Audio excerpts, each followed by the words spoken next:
Good evening, everyone. This program we are streaming through YouTube also and through Zoom network also. So, good evening, everyone. Our distinguished panelists, Shri Sameer Narangji, Dr. Girisha, Dr. Arun Atri, Principal, Shahid Bhagat Singh College, Harinderjeet Singh Ji, I think he has joined, our immediate past president, my colleagues in EC and respected fellow alumni members. Ladies and gentlemen, a very warm welcome to you all. On behalf of Shahid Bhagat Singh alumni, I sincerely thank you for attending this annual event of budget. As we enter 2023 with new hopes and commitment, it's a great pleasure for us to present today's seminar on Union Budget and Economic Outlook. Today we have eminent speakers from taxation and economy field to discuss about budget, what it means for common man, our business and others. Before we start our event, I will briefly speak about our college and alumni. So our college, which is a great institution established in 1967, 60 was the first batch, and the alumni came into existence in 2010.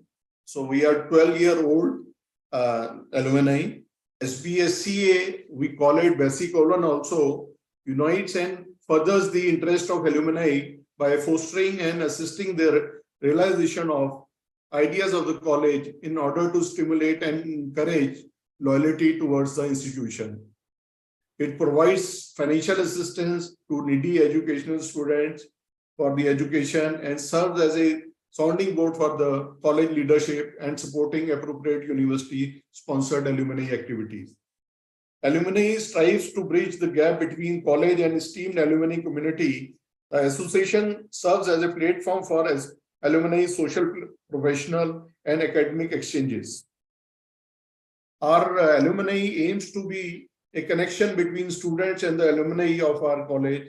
We strive to promote and take the initiative taken by alumni and provide a platform for students to gain from the insight of network of distinguished alumni network of our students. Our focus is basically to support the interest of alumni by investing in 3 key activities, which are enhancing the student experience, providing service to alumni, and building a link between college and the community. Our recent activities are mentorship festival in the college. We do scholarships also for the needy student, as I have just mentioned, and we had 70 students in last year. We do also mentorship for the needy students and do continuous program with the help of college also. We do placements also. We participate in that. Since so many of the alumni have their own establishment or well placed, so they participate in the placements also and the skill development. So there is a annual membership meet also. We do it every year. Last time we did it with Rajesh Vedi, who is also alumni of SBSC. We had a play in Delhi for that. So before I'll pass on this to the esteemed guest. So I am from the investment industry, and in most of the developed countries, budget is non-event. But for many years in our country, it is much hyped event by media or the others. As I just mentioned, I am from the investment industry. So as an industry, we were hoping for rationalization of cost of transaction in securities market, which is highest in the world. But there is no change in the budget. We were also expecting some change in the capital gain regime, either in the time frame or some taxes on LTCG, and hope that she did not change it. Do not change it. Thankfully, she did not make any change in the LTCG for public securities market. The Union Budget 2023 has fulfilled the promise of being a people's budget by prioritizing the need of this citizen. The boost in capital expenditure and increase in personal income tax slab has provided much needed flip to the economy and encourage consumer spending. So there is a scope for boost for agriculture economy and agriculture sector by allocating 20 lakh crore for the sector, which is a very welcome move, because I am from the commodity also sphere. So there was a need for agri infrastructure, which was lacking all these years. And for infrastructure also, this budget is totally focused on infrastructure. 10 lakh crore has been allocated for the infrastructure and 2.4 lakh for the railways. So it's a great budget for the capital market, I would say. This year also, I would like to give reference of old Hindi movie called Sita and Geeta for this budget. This budget is a transition of India from Sita to Geeta. In Sita or Geeta, there is one Hema Malini who is shy, introvert, and fearful. Then there is another Hema Malini who is brave, extrovert, and who is not afraid of anything. It is Sita to Geeta transformation of India in the budget, from introvert to extrovert, from weak player to a dominant economic player. It is a budget where philosophy matters more than the numbers. It is a budget of Atmanirbhar Bharat, which is measuring rating agency that it will maintain a path of fiscal prudence on our terms and raise fiscal deficit when necessary to support our economy like Western countries. From the market perspective, market has welcomed this pro-growth budget. The trajectory of markets will be determined by how we execute this budget and how global markets play out. It is not that market will continue to rise every day. By the nature, it will go up and down also, but market have been supported by this budget. Foreign portfolio investor who turned buyer after a couple of months of selling, like domestic investor also, they will be celebrating this bold and ambitious budget. So before I give it to our panelist, I'll brief about our panelist. Shri Sameer Narangji is a veteran and a chief economist of ICICI Bank. He has a rich experience of analyzing the economy. He was earlier with Bank of Baroda, and now he is chief economist of ICICI Bank and head of economic research group of ICICI.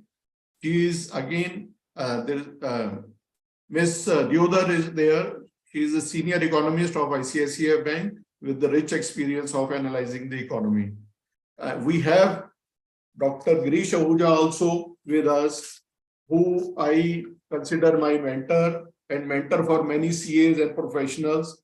I have studied my CA and attended all lectures he used to take in 1980s and all.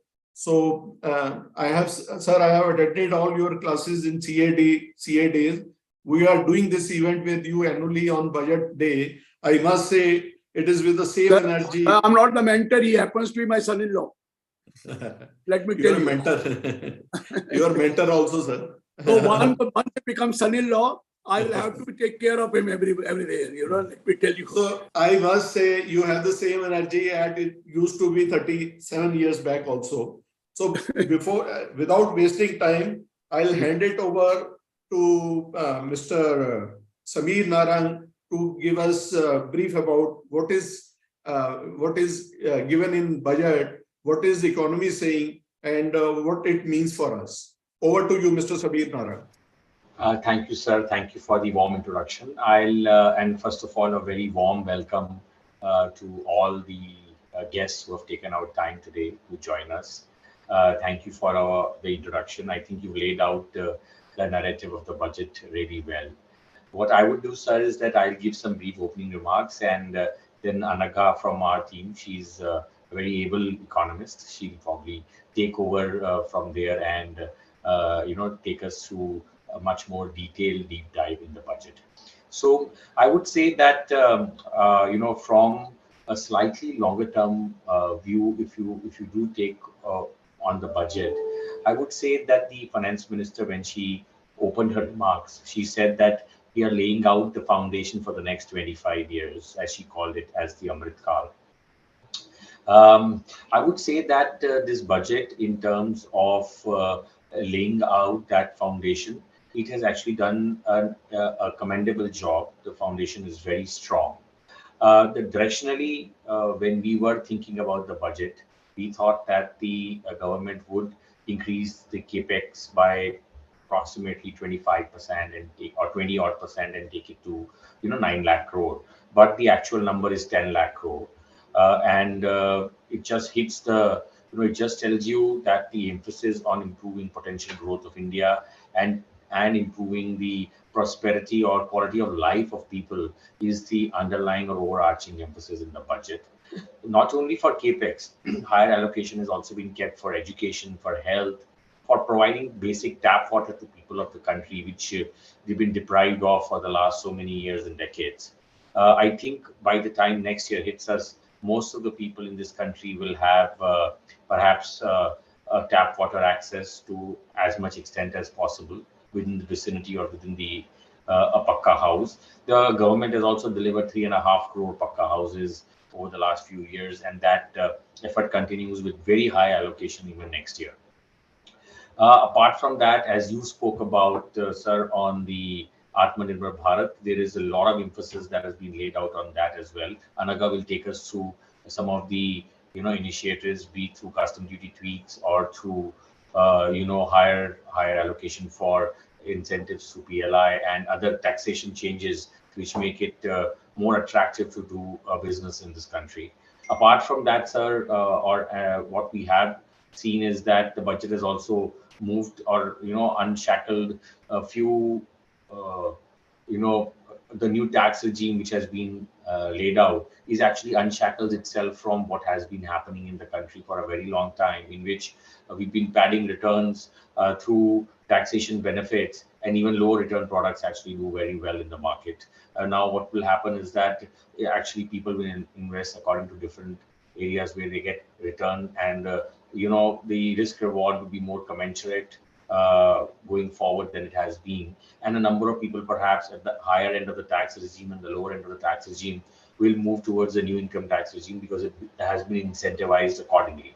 So what you will see is a lot more inflows into the banking system, a lot more inflows perhaps into mutual funds and other product categories where risk reward is commensurate, instead of in certain particular categories like insurance where it was padded through tax incentive. Apart from that, I think in a pre-election year, the budget was very bold by cutting subsidies, by ensuring fiscal consolidation continues, and it achieved a 37% increase in capex while doing all of that. So, the cut in revenue expenditure, particularly through subsidies, Anaga will take us through what the details are.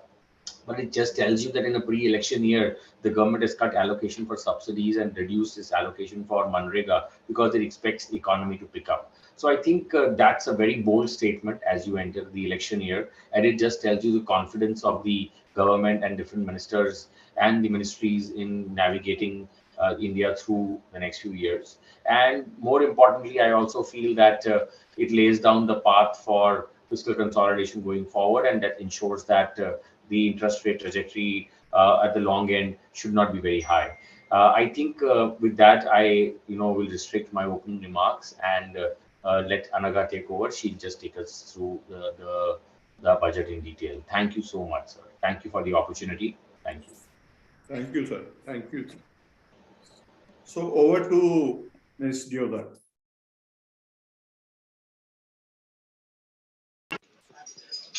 Hi, am I audible to everyone? Yeah. Okay. Hi, everyone. So as Samir mentioned, I think Samir gave a very good overview of what the budget was about and the important initiatives taken in the budget and the important focus areas that were targeted in this budget. And I'll take you through some of the nuances of the budget. So this is the last budget before the general election, and leading up to the budget, there was a lot of speculation that this could be a populist budget because elections are approaching, and there could be higher allocation for social sector and not so much focus on the factors that improve the medium to long term growth potential of the country. But contrary to these expectations, like Samir said, it was a very bold budget. some of the subsidies or some of the not so productive expenditure was cut in this budget, and that expenditure was diverted towards infrastructure. I think we all know that India has the quality and the availability of infrastructure is really, really poor. Even if we compare ourselves to the Asian peers and other Asian emerging markets, there is a big road to cover in terms of the quality and availability of infrastructure. So infrastructure and capex has been this government's focus for the last 3 4 years, especially when we see there has been a continued thrust on capital expenditure and investment in infrastructure, and that trend has continued this year. So what we saw this year was in FY23, the capex was 7.5 trillion, and that has shot up significantly to 10 trillion rupees. We were expecting somewhere around 9 and a half, but this is way more than even the most optimistic estimates that were there in the market. And within that, if you see, there are three main sectors that account for a lion's share of the capex, and these are railways, highways, and defense. So these three sectors are almost, railways and roads are almost 25% each. So a very big percentage of the capex goes towards these three sectors, and rightfully so, because connecting people and matching the demand and supply, or matching the product markets with the consumer markets, is very important in any economy, and that is where we lack. So even the Gati Shakti initiative that the government took aims at improving the connectivity within the city. And there are some estimates that were given by the government when the Gati Shakti initiative was announced, that currently the logistics costs in the country is very high. Somewhere around 13% of the GDP is the logistic cost. So just moving goods around or moving people around costs so much because the connectivity is poor, and you compare that with either Asian peers or developed markets, it's almost double of what it is in other parts of the world. So we have to bring down logistic costs to 5 to 6% of the GDP. Only then we can become globally competitive. And the continued investment in infrastructure, physical and digital infrastructure, both, is aimed towards achieving better connectivity. We also saw the PM announce, the FM announced 100 new airports that will be launched in the country. So, aviation connectivity, road connectivity, railway connectivity, and digital infrastructure. So, there is a continued thrust on these areas. And Samir also mentioned that they also introduced PLIs for a lot of new sectors. So PLI is a very important initiative that the government has taken. We are very positive on PLI. And I'll quickly cover why PLI is so important and the potential PLI has. So like I mentioned, see, it's very important for any economy to become a very strong manufacturing hub or have a very strong manufacturing base, because without manufacturing you cannot have sustained growth. Services can only take you so far, agriculture can only take you so far. You have to have a very strong manufacturing base to transform from either a lower middle income country or a middle income country to an upper middle income country. And we have seen this across the globe. All strong countries, all wealthy economies have very strong manufacturing bases, and that is where India lacks. So we all know that the government's aim is to increase the share of manufacturing to 25% of the GDP, and that will require a lot of focused effort in a lot of areas. So PLI is one such scheme where there is a lot of focus given to manufacturing, and the incentives that they've given for manufacturing, which is 4 to 6% of the cost. These incentives are arrived at based on the cost disadvantage you have compared to your manufacturing competitors. So again, in this budget, we saw a continued thrust on PLI. This is something we had forecasted. We saw this coming, and I think even going forward, more and more sectors will be covered under PLI. So the government is taking learnings from the previous PLI schemes that they had announced, and they are checking where the PLI has been a success, where it has not been a success, what is lacking, what can be done to improve the PLI to make it more attractive, and they're applying these learnings from the past experience to new PLI sectors going forward. So I think going forward, when even when manufacturers learn from their past experience, we could see PLI, especially in export-oriented sectors, doing quite well, and that is very important towards achieving the target of manufacturing 25% of the GDP. Again, something we saw in this year's budget was the quality of expenditure has improved substantially. So, we had now we have capex touching 3% of the GDP, and that's quite a big achievement because it is capex that has higher multipliers. Revenue expenditure doesn't really have high multipliers. It's a fact expenditure. I mean, people consume from what they get, but capex has high multipliers in the sense that money adds to the productive capacity of the economy. And in the medium to long term, it enhances your productive capacity and makes it a more attractive investment destination. So we saw that last year we had, I mean, unfortunately, the situation was such that we had to spend a lot of money on just the subsidies because we had past 2 years we had COVID, and we had introduced the Pradhan Mantri Garib Kalyan Anna Yojana, where free food grains were given to 66% of the country's population. They were eligible for it. And because of that, the food subsidy shot up significantly. Then we had the Russia-Ukraine war, because of which commodity prices shot up, and as a result, the fertilizer subsidy was much higher than what was budgeted. So, in last, FY23, the revised estimate for food and fertilizer, or basically the major subsidies, was much higher than what was budgeted. But in 24, fortunately, we have been able to cut down on the subsidy expenditure, and the savings that we got from subsidies we were able to divert that to capital expenditure. So the quality of expenditure is much better, and we have very strong reasons to believe that this government will continue to improve the quality of expenditure, which will make India a more attractive destination for doing business. At the same time, what we saw was there is a decentralization of capex, or there is more localized capex that is happening. So, out of this 10 trillion capex that I just mentioned, they have given 50-year interest-free loans to states, and that is around 1.3 trillion. So, it's in FY23 the amount was 1 trillion, and in FY24 it's 1.3 trillion. So they're basically incentivizing states to do capex.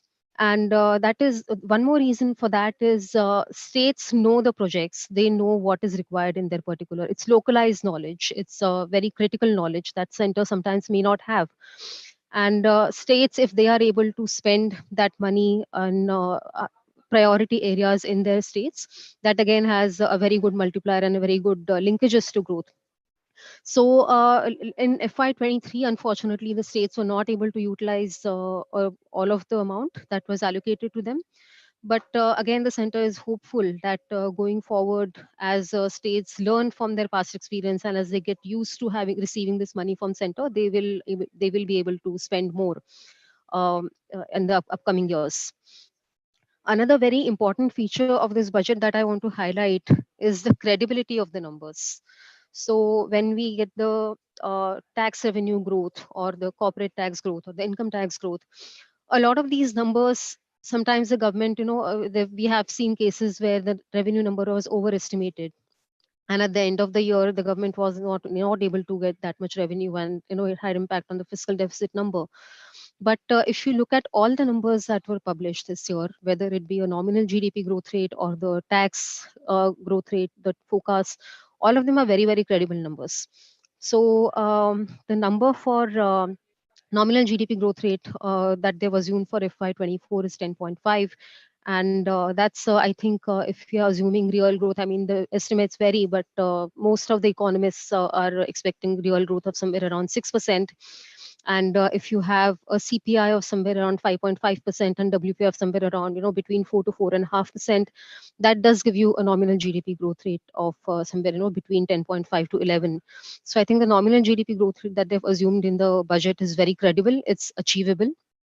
And similarly, the tax buoyancy rates. So whether you're talking about direct tax growth or corporate tax growth or GST tax growth, all of them, none of them have a very absurd or very, very high tax buoyancy. So for a lot of tax rates, the buoyancy is 0.99 to 1. So tax revenue growth will just be in line with the nominal GDP growth. And because there is no overestimation, I don't think there is any risk to the fiscal deficit number at the end of the year. Again, coming to something we had expected, something a lot of people had expected, is they tried to make the new tax regime more attractive. And that is because the general philosophy of this government is we want to move towards an exemption based taxation system. And it's not just when it comes to income tax, they have done the same thing on corporate tax. They want to do the same thing with indirect taxes. So basically all tax regimes, all tax heads that we have, they want to move towards an exemption less taxation system, because exemptions do cause a lot of leakage of tax revenue. And that is why the new tax regime, unfortunately, has not been very successful. Very few people have taken it, but they have made an effort to make the new tax regime more attractive by increasing the tax slabs and by making it the default tax regime. And there is a hope that a lot of people will take the new tax regime, and that will eventually improve the tax to GDP ratio of the country. Now, there was one concern which was raised, that will the new tax regime discourage people from saving? Will it lower the savings to GDP ratio in the country? But again, we had government officials commenting on it. Obviously, they've done their math before introducing the new tax regime. And their contention was, a lot of times people invested in products that were not suitable for them just because they offered tax incentives. So there was a lot of mis-selling, there was a lot of misallocation of products because of tax incentives. And removing tax incentives will actually incentivize people to invest in the right products. So there is a hope, or there is a belief, that making the new tax regime the default will not lead to a lowering of the savings to GDP ratio in the country. Now, coming to the fiscal deficit, we all know that the target is to reduce fiscal deficit to 4.5% of GDP in the next 2 years. And this year's target, I think in FY23, they have stuck to the 6.4% deficit number. And in FY24, the targeted number is 5.9%. So there is a good 50 basis points consolidation in the fiscal deficit.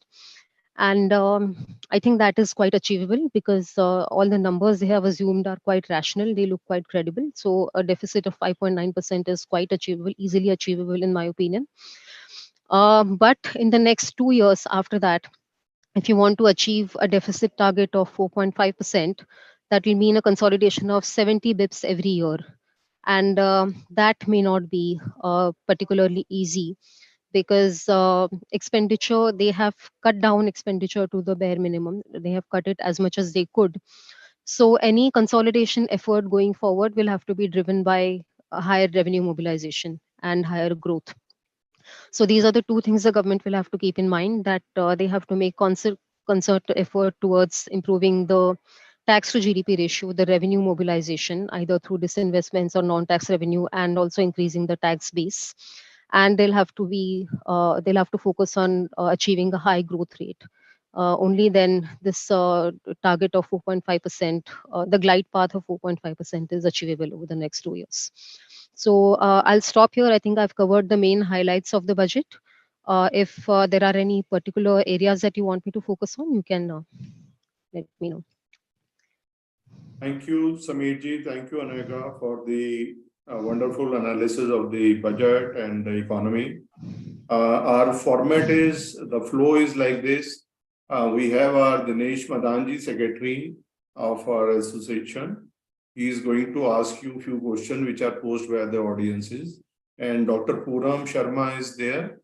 She will also ask few questions on the economy. Before they start, my small question is that you have talked about PLI, you talked about the states incentivizing, centers incentivizing states to spend more and all.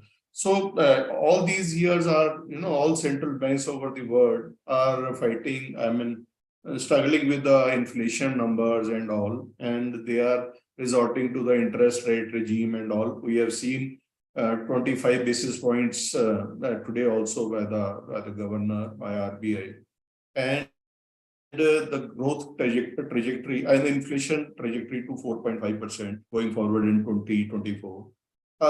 What do you think? Are these numbers are credible? How we are going to? Is it the end of this interest hike cycle, or we are going to see more also? Over to you, Anand. Okay. So yeah, you're right. I mean, earlier today, the RBI did hike the interest rate by 25 bips, and now the repo rate is at 6.5%. And we have seen very sharp increases, interest rate hikes by the RBI and also other central banks, most major central banks in the world. And I think that is because inflation just shot out of the comfort zone globally after the pandemic. There were a lot of supply side issues, supply constraints after the pandemic. And after that, we had the Russia Ukraine war, because of which commodity prices shot up. So, both these shocks, nobody saw coming. So, nobody anticipated these shocks, and because of which inflation shot up. And in the beginning, I think a lot of central banks underestimated the persistence of inflation. So there was a team transitory that said that this inflation shock is transitory and we don't need to overreact by over tightening the monetary policy. But later on, all central banks realized that they were behind the curve when it came to fighting inflation, and that led to all of them very aggressively hiking interest rates, which also happened in India. But I think now what is happening is commodity prices to a large extent have cooled, and the impact of the war is dissipating on commodity prices. So commodities are a major driver of inflation. Also, the supply side constraints are easing quite a bit. You can almost say that they're back to normal. So we also don't have pressure coming from the supply side, and all the aggressive monetary tightening that central banks have undertaken has managed to restrain aggregate demand, and it is aggregate demand that drives inflation. So the past effect or the lagged effect of monetary tightening is starting to show on aggregate demand. And as a result, we must have seen also in India the past 2-3 months, inflation has fallen within the comfort band. It has come below 6%. It was above the comfort band for a very long time, which is why we had all these rate hikes. But inflation has fallen, and there is hope that going forward, with the lagged effect of monetary policy showing on the economy, inflation will come down under control. So it's very difficult. There are a lot of moving parts when it comes to inflation.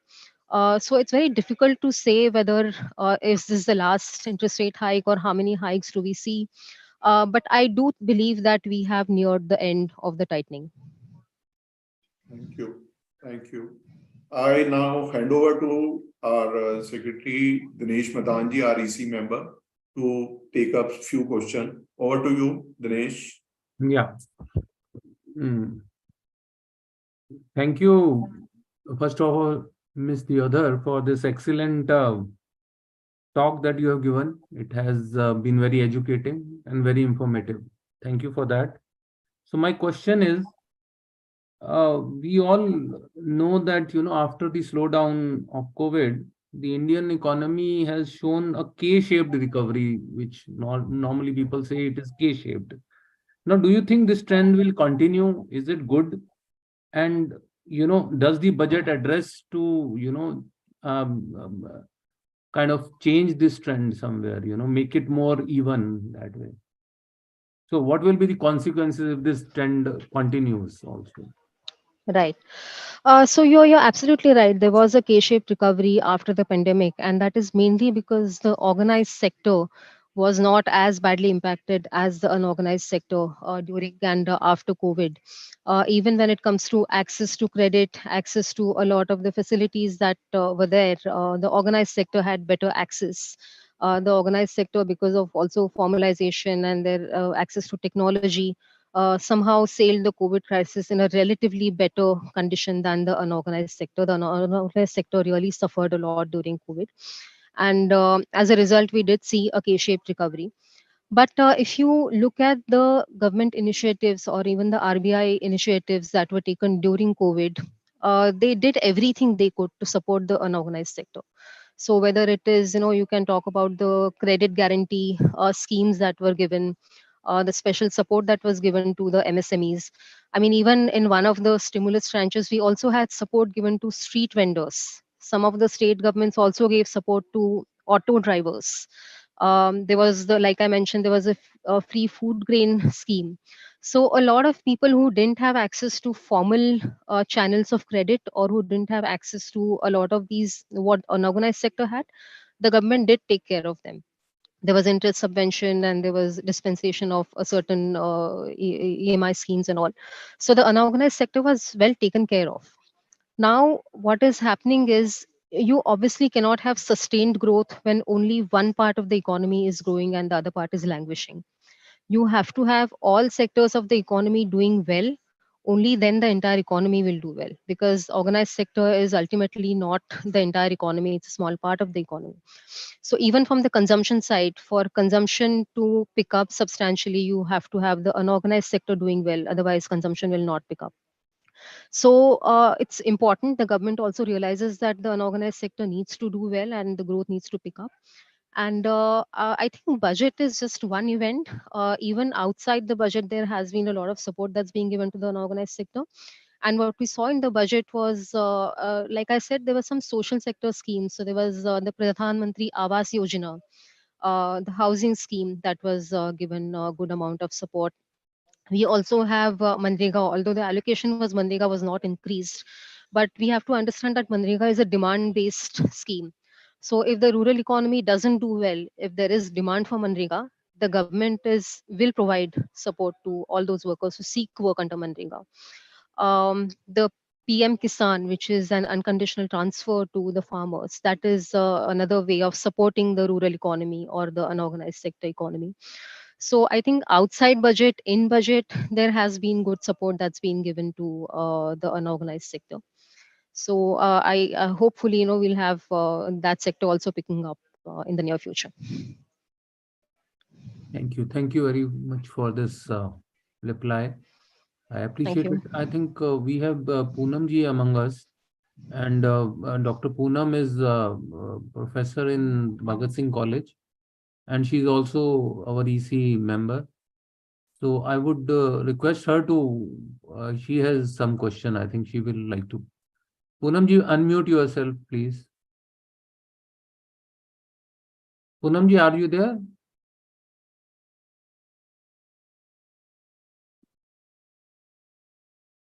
I really, I don't think so. Narendra ji, I think Poonam ji is probably. She is there. She is there. She's there, but I don't know whether she can listen to me or not.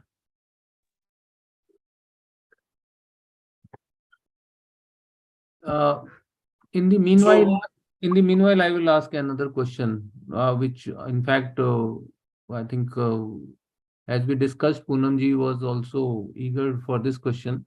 It is more. Yeah, Dr. Dinesh. Yeah, Dinesh. Yeah, I've yeah. connected back. Yeah, please. Please pose your question, Dr. Poonam, please. So Mike, I had a query, like, these days we're talking globally, in fact, about climate finance and the climate fund, very significant areas of discussion. And this year, Union Budget 23 has also talked about for the green bonds in India for the first time. So what is your views on this? I think it's something that we cannot push under the carpet anymore. Green finance, or we can't take climate change, we can't not take it seriously anymore. I have seen several estimates and several analysis saying that India will be one of the worst affected countries in the world because of climate change. Because where we are located and from the food security perspective.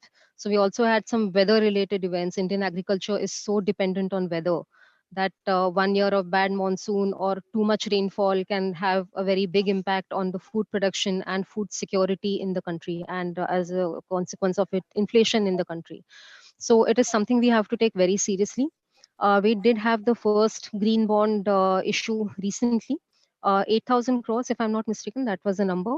And we also have some numbers or some news coming in from the government that by September of 2023, there could be one more issue of green bonds, somewhere around 15 to 16,000 crores.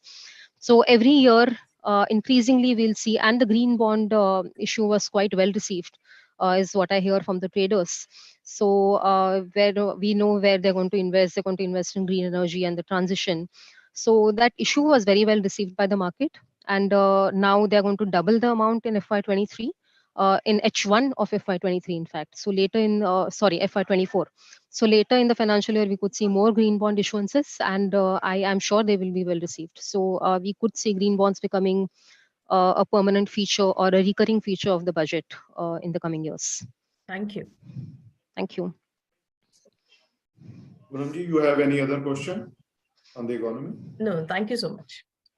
Anega, you talked about this new tax regime and social security and food security. Do you think by taking away this compulsory investment, we are a country where there is no social, that insurance or social from the government? It was somewhere, by compulsory investment, people were investing and securing their futures. Don't you think that was a must? And I mean, collecting taxation is one part, but just ignoring social security and as such compulsory investment, don't you think that was not a good step? Well, I think Indian economy is maturing in a lot of ways.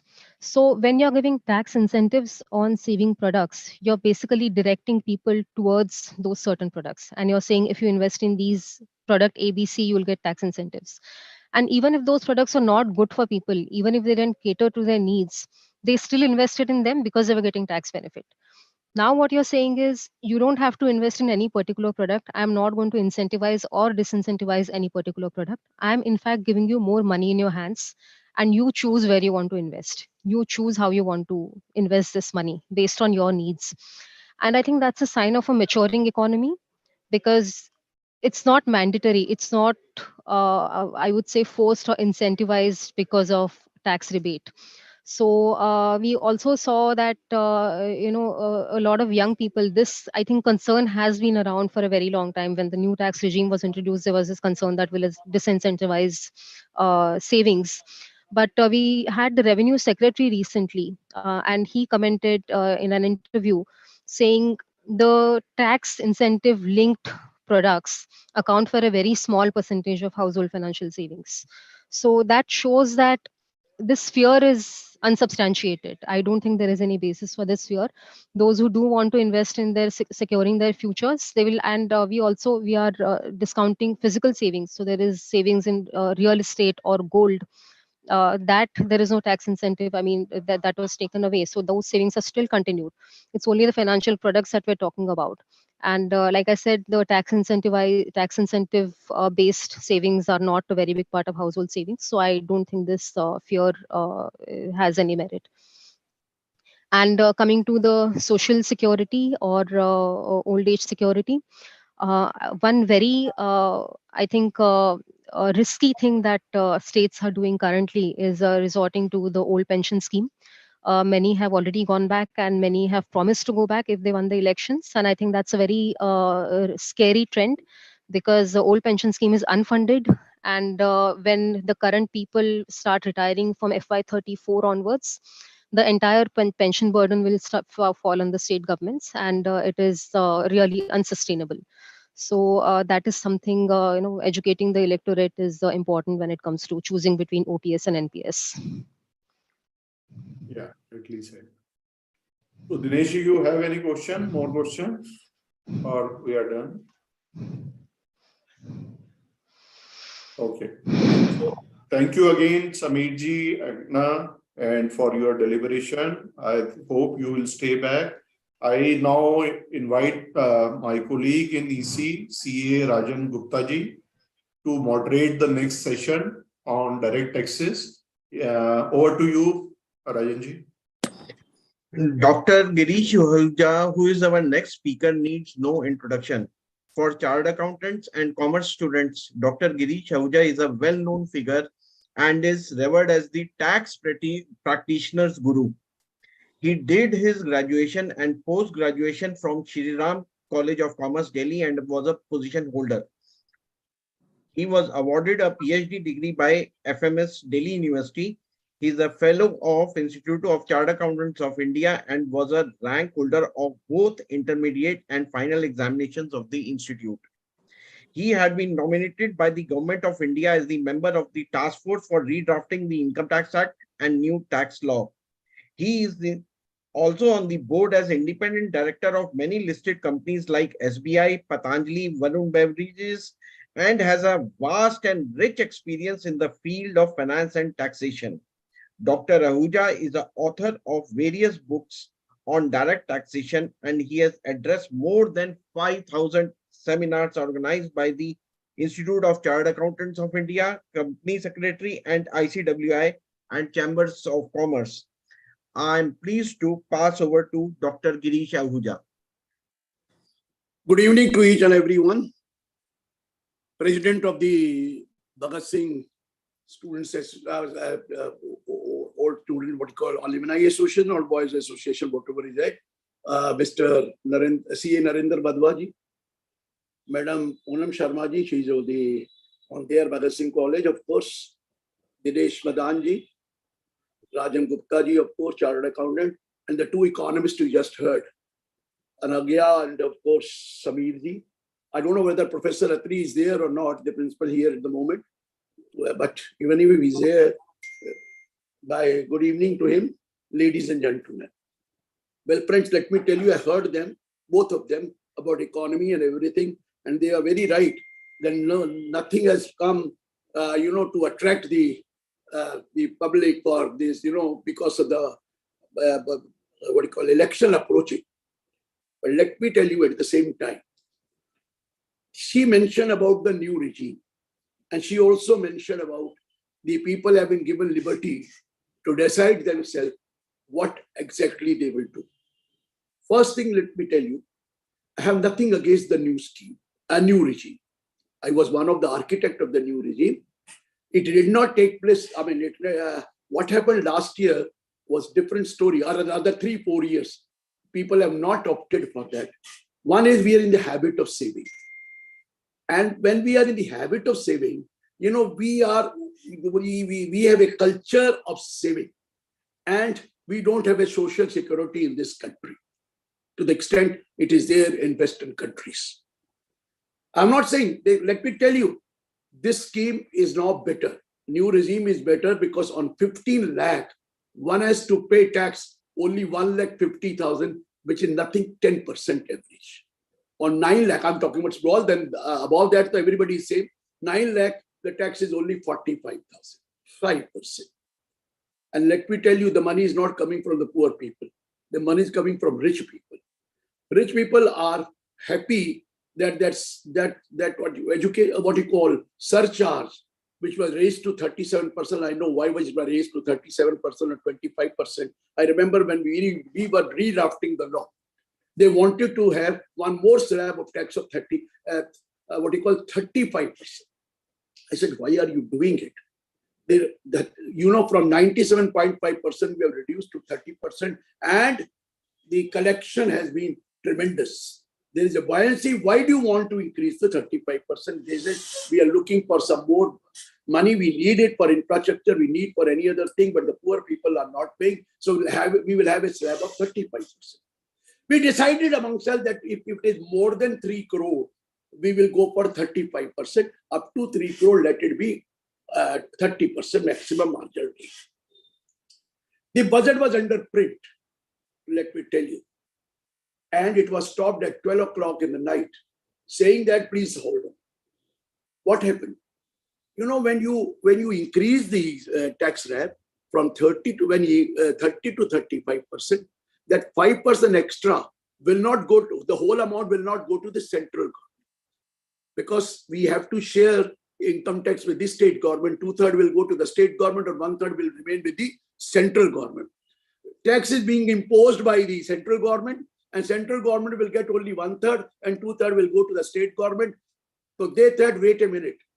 Instead of having this, let us impose surcharge on that, because surcharge is not shared with the state government. Are you noticing? The central government cheating with the state government, saying that this surcharge will remain with us, and whereas this will go to the state government.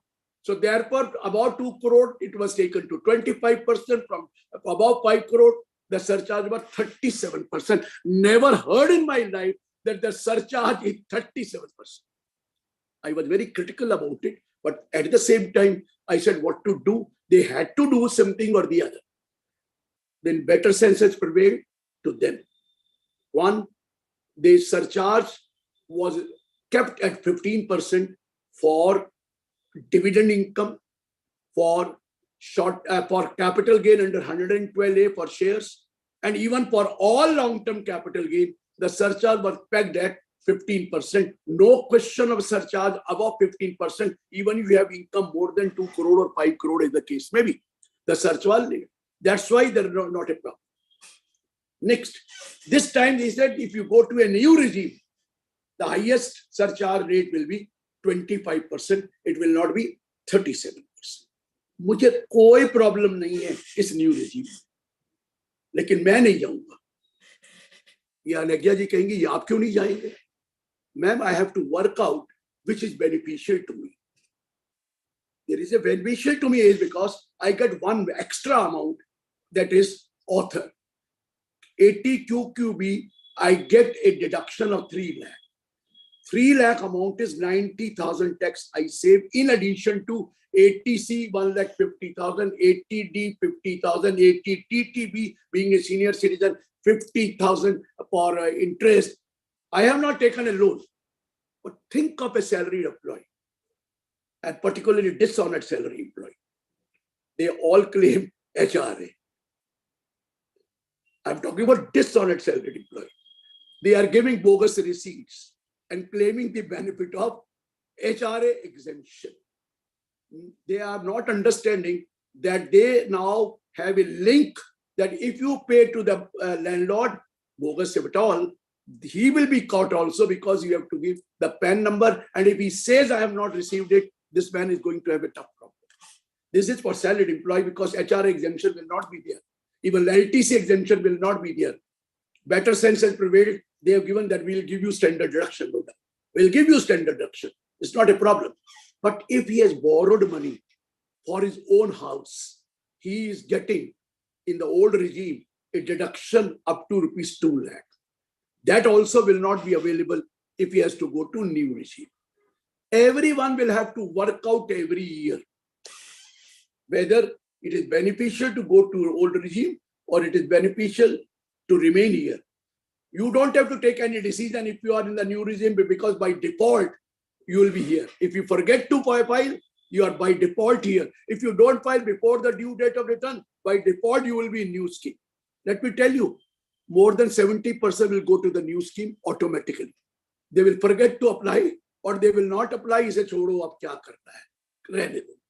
Old will, a person like me or a person who has to work out his working, he will have to do the working and then he may go for old scheme. Old regime, even if I am in new regime, let me tell you, I would like to be in new regime by my total income is not more than 5 crore. Otherwise, would have saved surcharge. My income is less than. I pray to the God that it should go beyond 5 crore so that I would like to go to new regime. All that combination I have done. But let me tell you, now Suni and Agyaji, I'm talking about the poor people. They have said up to 7 lakh, you get a full rebate of 100% or 25,000. Full rebate. Am I right? But suppose, ma'am, there is an income of 7 lakh 1,000. Now he will have to pay tax 26,004 rupees on an income of extra 1,000. 26,004 rupees. You will say, why? 7 lakh 1,000, that slab of 25,000 also gone, plus on 1,100 rupees tax, 25,100 into 4%, 4% also, 26,004 rupees, you just earn a rupees 1,000 extra. Now this man cannot do adjustment now. This cannot. Earlier I used to tell him, donate to the government.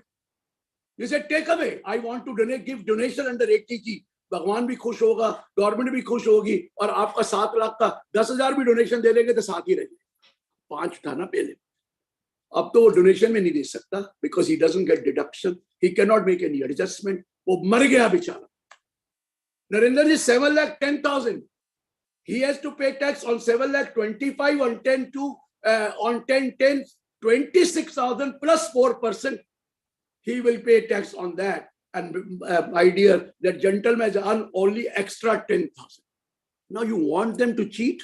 You want them not to show any income beyond 7 lakh? A businessman can do it, but a salaried man will, with folded hand, will tell to his employer, please don't give me more than 7 lakh. 50,000 karke, please go. I'm not talking about people like you. I'm talking about people who are in the bracket of 7 lakh. And by chance it crosses 7 lakh. What will happen? You should realize you should have given marginal relief. You should have given a benefit to them that it does not pinch them, and then they will be. Similar problem has been in a surcharge. I've been telling them day in, day out. मैं पहले भी बनाकर दिया कि ऐसे करिए. अरे surcharge सुनिए जी राजन जी, मेरा 50 lakh है. Surcharge 10% था. The moment I switch over from more than 50, surcharge becomes 15%. 1 crore से होता है तो वो अब सुनिए क्या है. अब क्या होता है? Suppose I earn extra for 1 lakh, 1 crore, okay, surcharge. I earn 1 crore 10,000 rupees. The entire 10,000 I will have to pay surcharge. Not a single penny I can save it. Because margin relief is that you pay 100% of the surcharge, whatever you earn. I earn 50,000 extra, 1 crore 50,000. The entire 50,000 will be taken away. What is the benefit of earning that 50,000? What is the benefit of earning that 50,000? You would like to see to it that I come below 1 crore. You like to see it, I come before 50, because the marginal relief they are given is also wrong. They say whatever extra you earn, pay as surcharge. This is not done. This is not done. Even today there was a conference. I was the speaker on the all commissioners and about all over India. And the chief commissioner and they are all had come. I said, look here, have you noticed this point? They say, I realize that. I don't know whether they will do it or not, but all over India, they have noted this point. Please note, you are not allowing them. How will they go to new regime if they earn more than 7 lakh rupees and that is below that limit of that? So this is one. Otherwise, I have no objection against new regime. But come what may, मैं investor को बोल रहा हूँ, economist को बोल रहा हूँ, नरेंद्र वधवा जी को बोल रहा हूँ, ऐसा हो ही नहीं सकता कि वो पीपीएम में जमा ना करें, क्योंकि no risk and exempt interest. ऐसा हो ही नहीं सकता. Ma'am, you may say that he has a choice of going this way, that way, interest, risk and reward. देखिए ना, how much is the risk? I am not saying. I am also investing in shares. But first point for him is go for PPF. He may not get deduction. He is not interested in deduction, but he is interested in the exempt income of 8%, which works out to, if he is above 30% slab, works out to be 11-12%. Risk भी नहीं है, attachment भी नहीं होगा उसका, और एक जबरदस्ती सेविंग तो है ही है ना आपकी पीपीएफ में. आप भी पीपीएफ में जाएंगे नागा जी, जितना मर्जी कर लीजिए, थोड़ा सा तो रखेंगे ही. ये मैं बता दूं, क्योंकि मैं आपका नाम क्यों ले रहा हूँ, समीर जी मुझे नजर नहीं आ रहे, नहीं तो उनको भी बोलता है उनका नाम से, क्योंकि है कि वो सिर्फ वीडियो में है कि नहीं, I don't. So what I am trying to explain, कम वट में ये वेस्टर्न इकोनॉमी जो बनने की कोशिश कर रहे हैं ना, कि अपना डिसीजन लो कहाँ इन्वेस्ट करना है. अरे हमारे जमाने में मैं भी 77 ईयर ओल्ड हूँ, हम भी कॉन्सेप्ट को बताते हैं.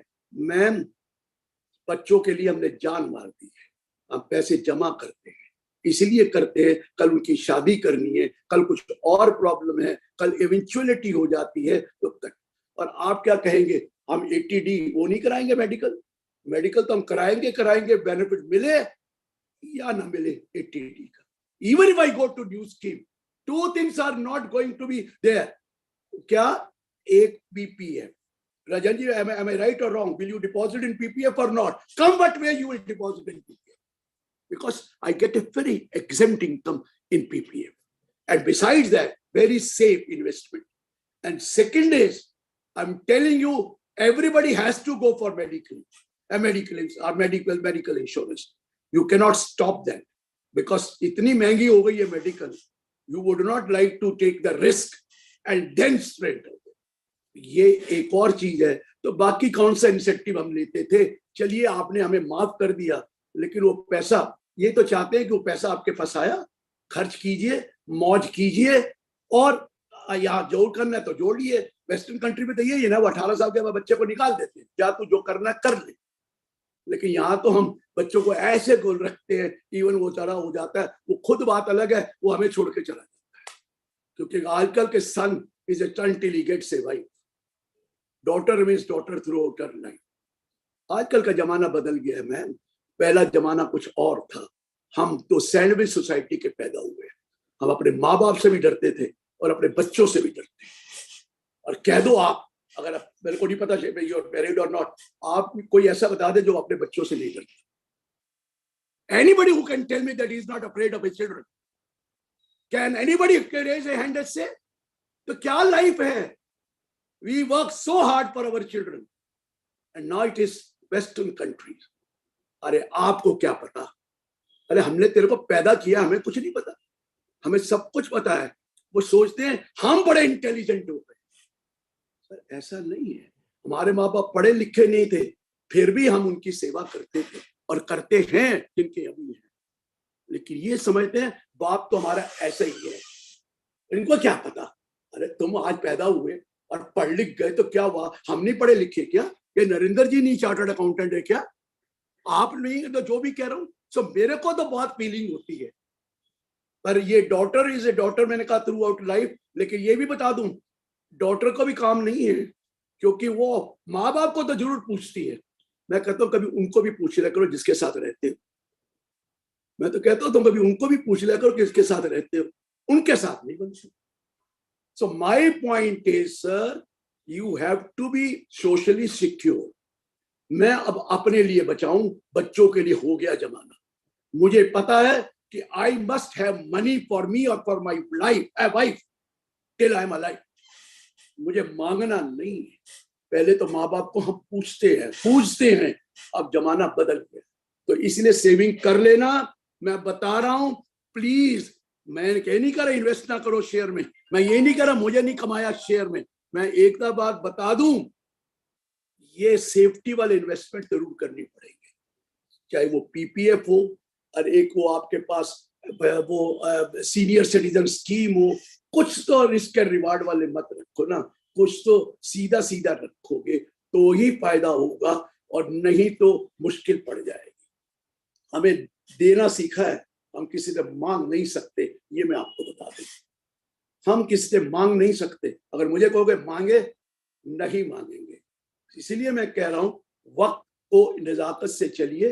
Don't think the people will not invest in PPF, don't think we will not take ATD. हाँ मुझे चुभेगा जब मुझे 50,000 रुपए का इंटरेस्ट का एग्जेम्पशन मिलता है, नई स्कीम में नहीं मिलेगा, कोई बात नहीं।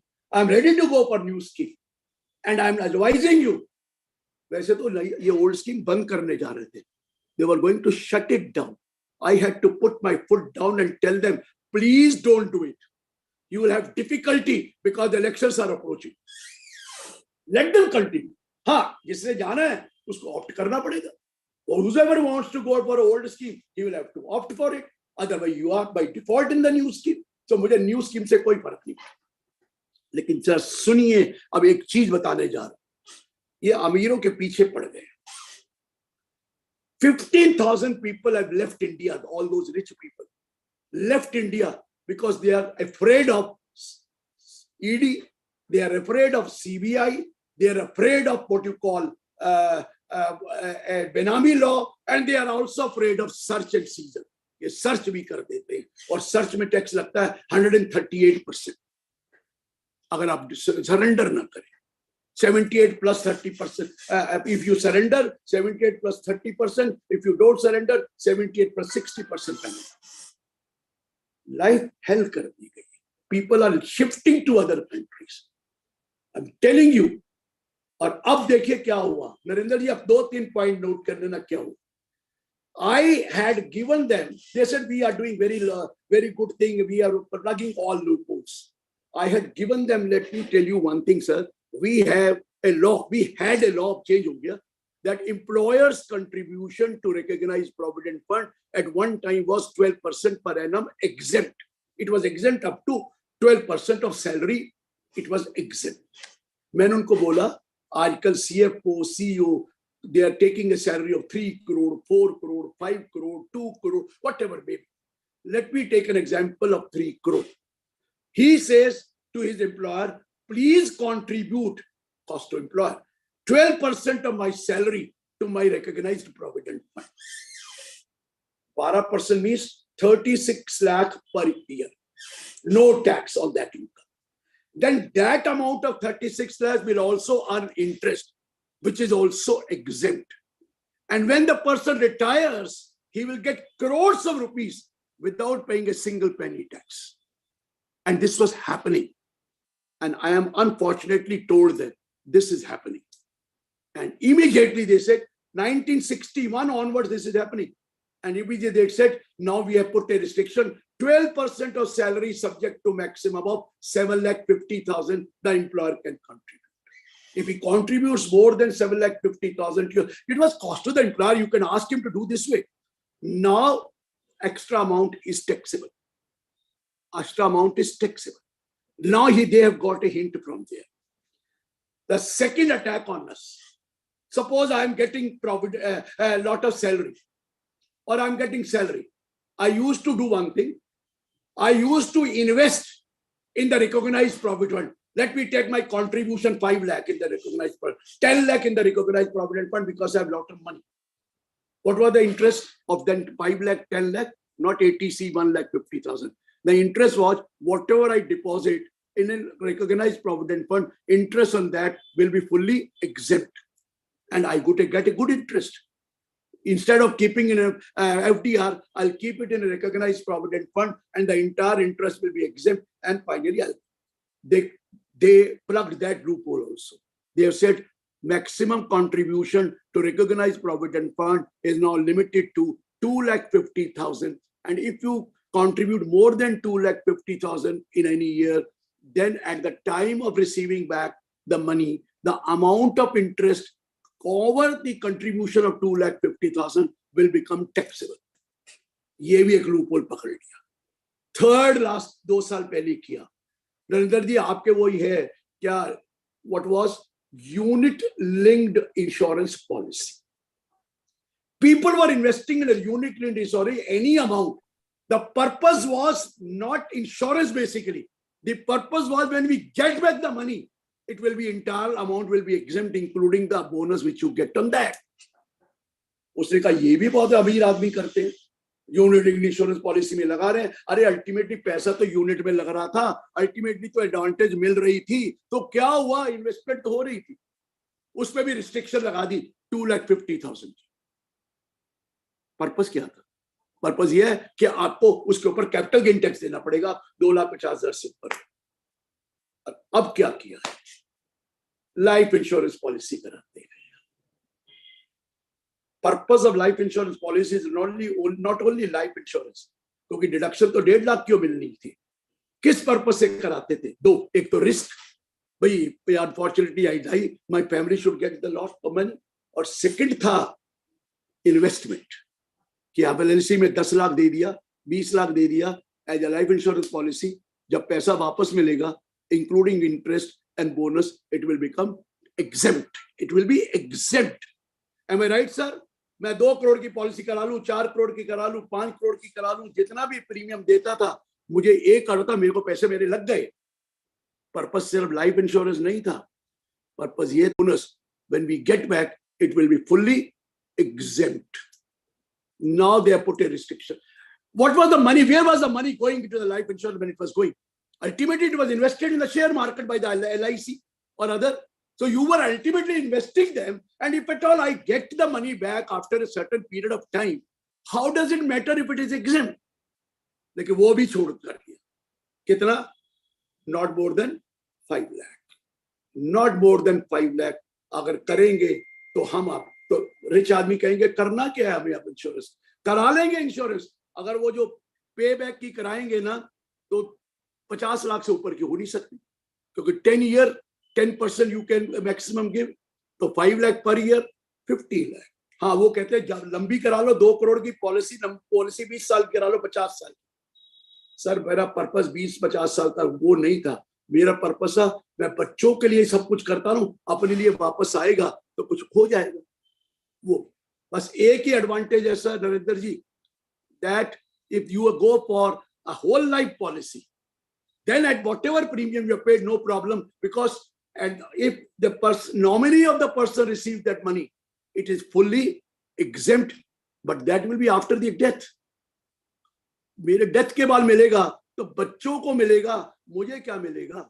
मुझे तो कुछ नहीं मिलेगा। और बच्चे कौन से आजकल हमें पूछने वाले, मर जाएंगे हम करते करते उनके लिए काम। चलिए सर आगे बढ़ते हैं। सारे थोड़े बहुत मुस्कुरा रहे हैं कि हालत तो पता है सबको अपने बच्चों के इलाज की। Coming back, I am going further. मुझे अब एक अच्छा लगा, बुरा नहीं है, ये जो 54 का advantage which has been limited to 10 crore और 54F advantage limited to 10 crore, people had made it a business. They had been doing it. A lot of money people were earning capital gain, and the entire capital gain they invested in the purchase of another house within 1 year before or 2 years after, or in the construction of a new house, and they were getting a full exemption of the entire capital gain. Sell one house, buy another house, get full exemption of capital gain if you invest that within the requisite time. फिर वो 3-4 साल रखते थे, फिर इसको बेच के करते थे। पर्पस क्या था कि मुझे इंडेक्स कॉस्ट मिल जाती है, मैं कैपिटल गेन इन्वेस्ट करता हूं। इसमें 2 पर्पस था इसके लिए। कभी एक तो आप पुराने घर में रहते हैं, उसकी कीमत बढ़ गई होगी, now you want to shift, sell that, buy a new house, we have no problem, entire capital. ये पर और कईयों का पर्पस ये होता था कि मेरे को पैसे चाहिए तो मुझे घर भी चाहिए, तो ये घर की कीमत बहुत बढ़ गई है, इंडेक्स कॉस्ट निकाल ले और बाकी पैसा कैपिटल गेन दूसरे मकान में लगा दें और बाकी की बेटी की शादी कर दें या कोई बच्चों की पढ़ाई की जरूरत है वो कर दें। यही था, लेकिन उन्होंने ठीक करा, 10 करोड़ से ज्यादा कर रहे हैं तो ये रिच पीपल के लिए बेनिफिट है, बाकियों के लिए नहीं था। So they have restricted the exemption to the extent of what you call 10 crore for 54F also. मैं एक चीज से बड़ा खुश हूं, मोदी है तो सब कुछ मुमकिन है, नहीं तो कुछ नहीं होता। हिम्मत है सर, मैं कमाल कर दिया मोदी ने। मोदी जी ने कहा कि सेक्शन 80 की सब सेक्शन 2 है, clause A, sub clause 2I, 3IB, 3IC। मैं बोल रहा हूं, सुनना राजन जी, इनको जो डोनेशन दोगे आगे से इसका डिडक्शन नहीं मिलेगा, पहले 100% डिडक्शन मिलता था। पार्लियामेंट में किसी को समझ में नहीं आया। पता क्या किया है? Donation to Jawaharlal Nehru memorial fund, Indira Gandhi memorial trust, Rajiv Gandhi foundation will not be allowed on or after 1/4/2023। मैंने कहा पार्लियामेंट में शोर नहीं मचा नरेंद्र जी, उनको समझ में आया तो शोर मचेगा। उनको पता नहीं लगा 80G sub section 2 clause A, sub clause 2I क्या है और 3IB क्या है, 3I। वो तो मुझे भी बाद में आके देखा ये क्या हो गया, उनको तो अभी पता ही नहीं लगा है। जब लगेगा फिर देखेंगे क्या होगा। लेकिन मोदी जो कर देता है उसका कुछ हो नहीं सकता है। वो क्या नेम से क्यों डोनेशन ले रहे हो? प्राइम मिनिस्टर के नाम से लो, चीफ मिनिस्टर के नाम से लो, by name, by Jawaharlal Nehru memorial, by Indira Gandhi memorial trust, by Rajiv Gandhi foundation. और उनके पास तो बहाना है कि नेशनल हेराल्ड में राजीव गांधी फाउंडेशन ने पता नहीं क्या हुआ है निकाल दिया। सर ये पॉसिबल ही है? मैं तो नहीं समझ में आता ये आदमी क्या करता है, उसको डर ही नहीं है किसी बात का, कर दिया है सर। ये भी मैं आपको बता दूं, ये भी एक एडवांटेज, वो जो मैंने ये नहीं कहता। एक और, ये जो ऑनलाइन गेम्स आजकल बहुत हो रही है और बच्चे तो ज्यादा ऑनलाइन गेम्स ही खेलते हैं। ये ऑनलाइन गेम में विनिंग्स आती है लेकिन उसके ऊपर कंट्रोल नहीं था। Nobody knew whether they are paying tax or not paying tax. अब उन्होंने 2 नए सेक्शन डाल के क्लियर कर दिया है कि that winning of online game will be liable to be taxed at the rate of 30% without any reduction, without anything और सब 30%। वो तो वैसे भी है, हमारे पास है विनिंग ऑफ लॉटरी, क्रॉस पर्पजर, रेसेस, कार्ड गेम और एनी अदर गेम और गैम्बलिंग और betting activity of whatsoever nature. लेकिन वहां पर कार्ड गेम और एनी अदर गेम लिखा था, वो एनी अदर गेम से मिक्सअप नहीं होता था।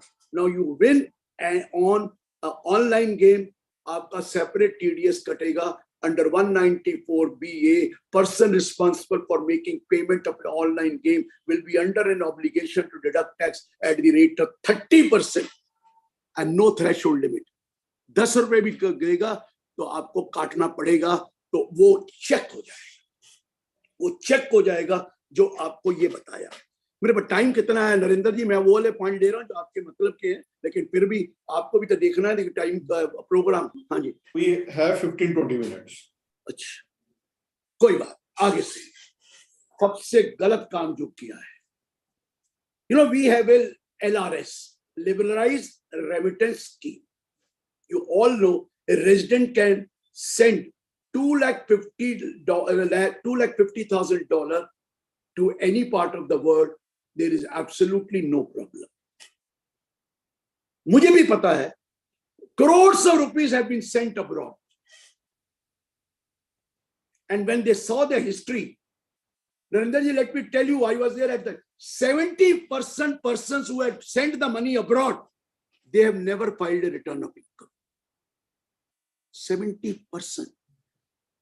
क्या होता था? पासपोर्ट बनवा लिया और फिर एड्रेस चेंज कर दिया।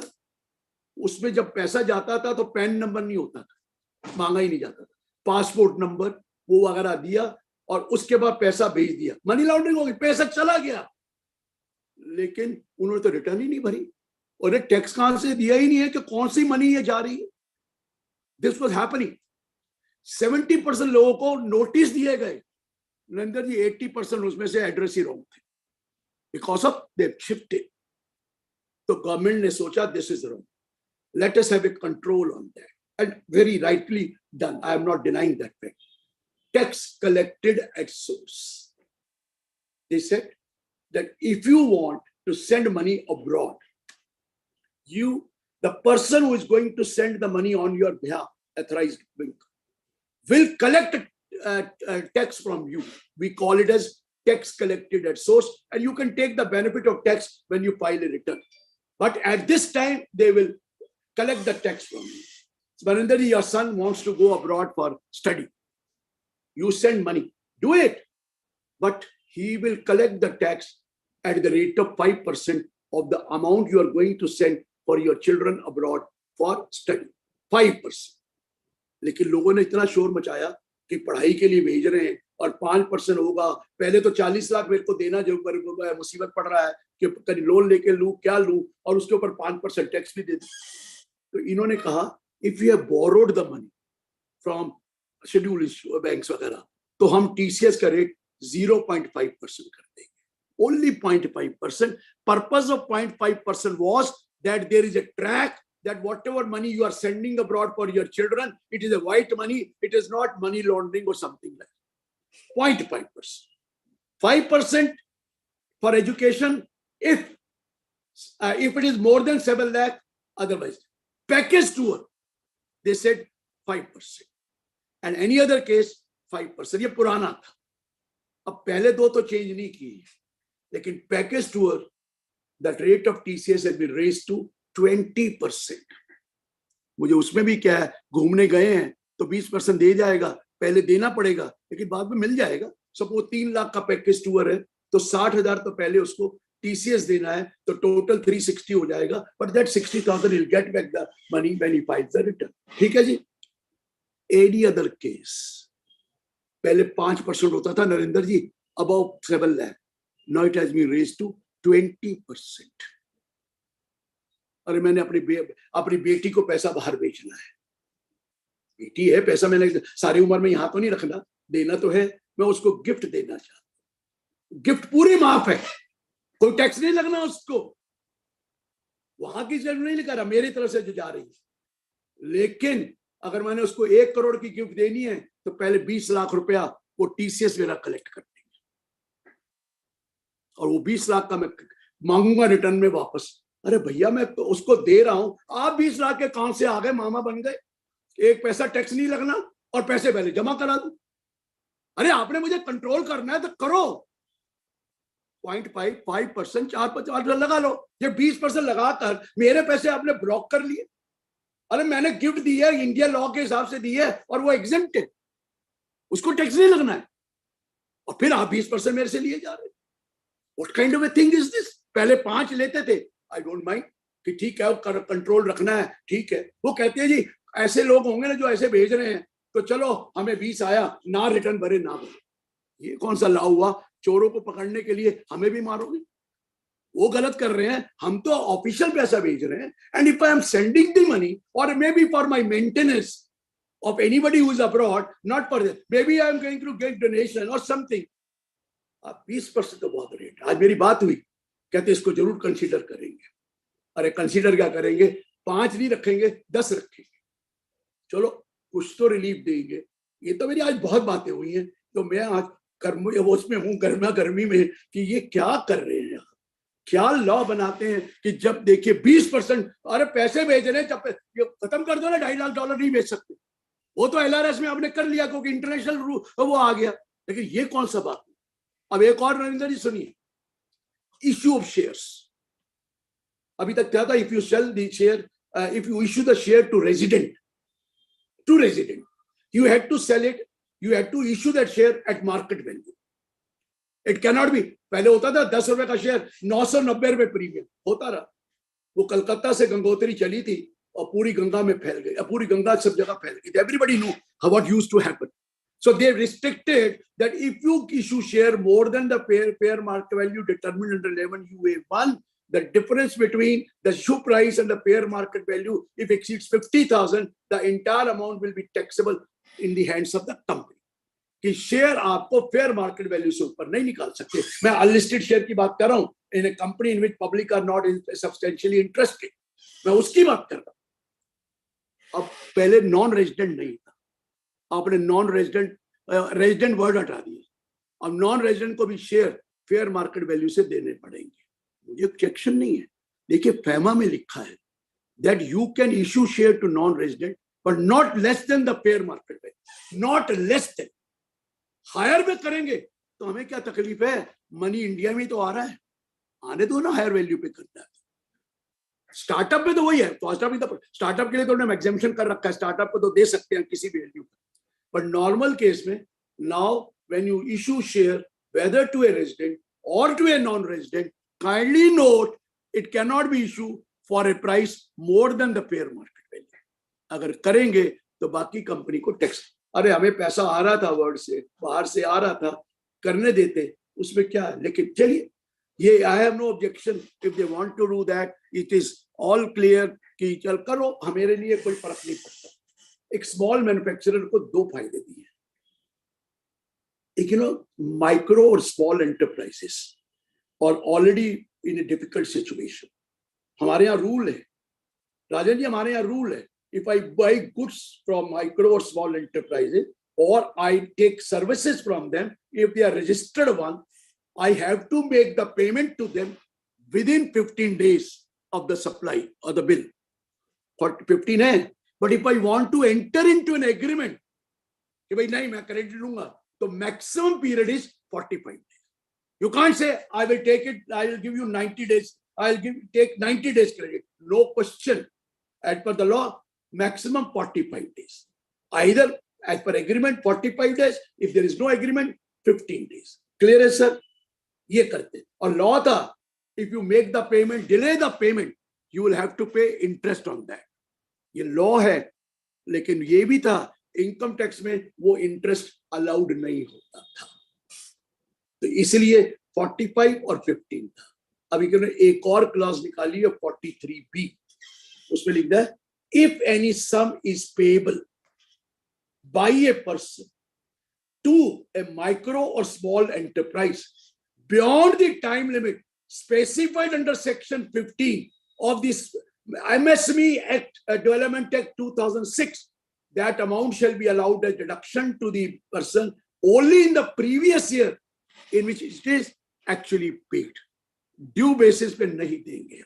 अगर आपने उसकी पेमेंट नहीं करी है ठीक टाइम पे, तो जब तक पेमेंट नहीं करोगे वो खर्चा अलाउ नहीं करेंगे. ये कह दिया, अच्छा किया. लेकिन सुनिए क्या हुआ. जो मार्च से पहले बिल दिया और उसकी ड्यू डेट निकल चुकी है, फिर क्यों पेबल है? आप इंटरेस्ट दे रहे होगे लेकिन हम तो खर्चा ही नहीं देंगे. लेकिन सपोज मैंने मार्च में बिल दिया नरेंद्र जी, लेकिन ड्यू डेट क्या है? 15 दिन और 45 दिन. उतने दिन तक दे दोगे तो हम ड्यू बेसिस पे अलाउ कर देंगे. वहां से अगर नहीं दोगे तो deduction of the expense will be allowed only in that previous year in which it is actually paid.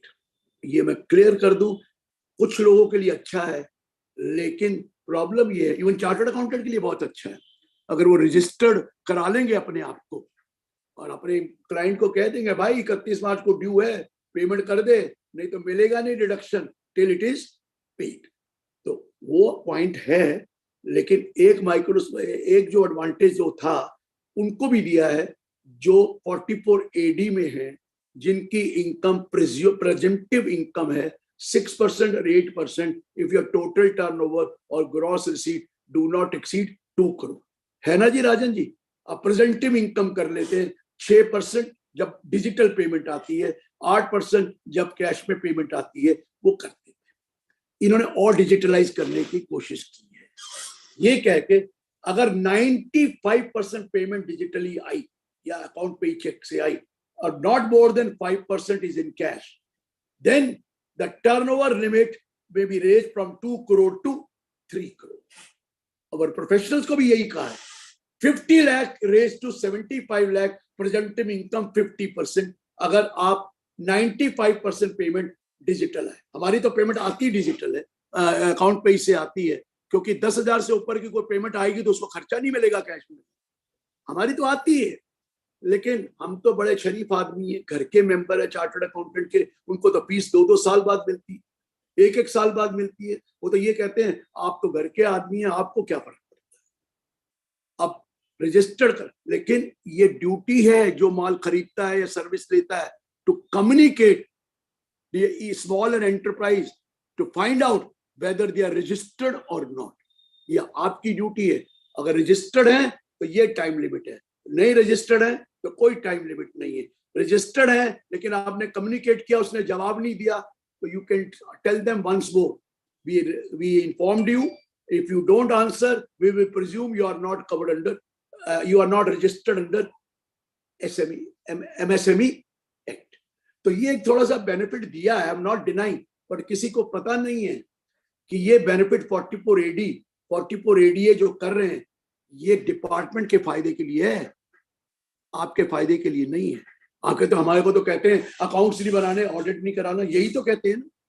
लेकिन आपको बता दूं, अगर 8% से कम है या 6% से कम है तो you have to show minimum 8 और 6। Am I right Rajan ji? अगर आपका 50% से कम है you have to show minimum 50। लेकिन 1 रुपया भी ज्यादा है तो आपको ज्यादा दिखाना है। अगर 8% के बदले हमने 10 कमाया तो 10 दिखाना है, 15 कमाया तो 15 दिखाना है, 30 कमाया तो 30 दिखाना है। ज्यादा तो ज्यादा दिखाइए, कम है तो 8 दिखाइए। तो किसके फायदे में है? कम है तो मिनिमम 8, ज्यादा है तो ज्यादा दिखाइए। लोग कहते हैं ऐसा कहां लिखा है, बुक्स ऑफ अकाउंट्स तो बनाने नहीं है। मैंने कहा पर आपके पास बैंक अकाउंट में पैसे पड़े, पूछेंगे कहां से आए ये तो आपने तो कमाया 6% है या 8 है और बैंक में पड़े 15%, इसका मतलब आपने कमाया तो डाका पे। ये कैसे हो सकता है? और कहते हैं जी वो बैंक से निकलवा लेंगे। मैं कहा एक बार चिंता करो, वो फिर नंबर 2 में कंवर्ट करना है तो फिर फायदा क्या हो। और सेकेंडली बड़ी जल्दी Rajan ji fund flow statement आ रहा है इन 44 ADA you will have to give from where it came, from where it is spent, and if there is a difference tell us the reason, what is this। so ये भी मैंने आपको बता दिया, be careful. अच्छी है, accounts नहीं बनाओ, ऑडिट नहीं करो, लेकिन मिनिमम 50 है। अगर 75 करोड़ लाख तक जाना है, मैक्सिमम नहीं है, मिनिमम है। You can if it is less show 50, if it is more show मोर। तो इसलिए भी वो इसका क्रेडिट ले रहे हैं। मैंने कहा किस बात का क्रेडिट ले रहे हो, ये तो आपके फायदे में है, हमारे फायदे में तो है ही नहीं। वो ठीक है अगर वो तरीके निकलते हैं, लेकिन मैं वो कहूंगा कि बजट बुरा नहीं है, क्रिटिसाइज करना हमारा काम है, क्योंकि before the budget is passed we always have to give suggestion, we have full right to criticise it and they will consider our suggestions, and this government listens.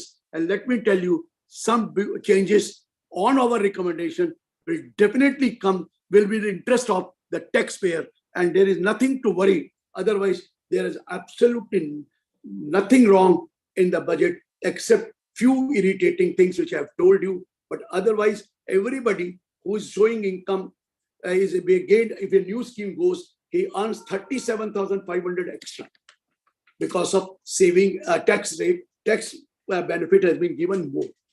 बाकी ठीक है, और भाई चीजें जो आपके मतलब की नहीं है, मेरे पास तो बहुत कुछ है, लेकिन मैंने जो मेन चीज बताई वो crux of the problem is this. So you have now your time, Narendra ji. If anybody wants to ask question, most welcome. Otherwise, take the charge. Thank you. I'll request Rajan ji, if there are questions, he can pose it for himself and from the audience side also. I also have one question, Rajan ji, in case time allows. So Tell me, Rajan ji will take it. I have a question, because you are representing so many committees. आपने MSME का बताया, because there is a one question, because some MSME who is supplying the goods to the government and generally they delay the payments, or they are supplying to builders, they also delay the payments. In case of government, no deduction would be applicable if the payment is delayed. And in case of builders, they raise the bill after 2 or 3 years when the project is completed. So what will happen with those MSMEs if they are purchasing from another SME? Deduction would not allowed. On the contrary, they would have to pay the extra tax on that. Now, Rajan ji, 1 minute I'll tell you. Whatever you are saying is right. Exploitation is there. I'm not denying that fact. Government cannot control everything. But in the case of builder or anything, please note, GST has to be paid immediately on raising the bill.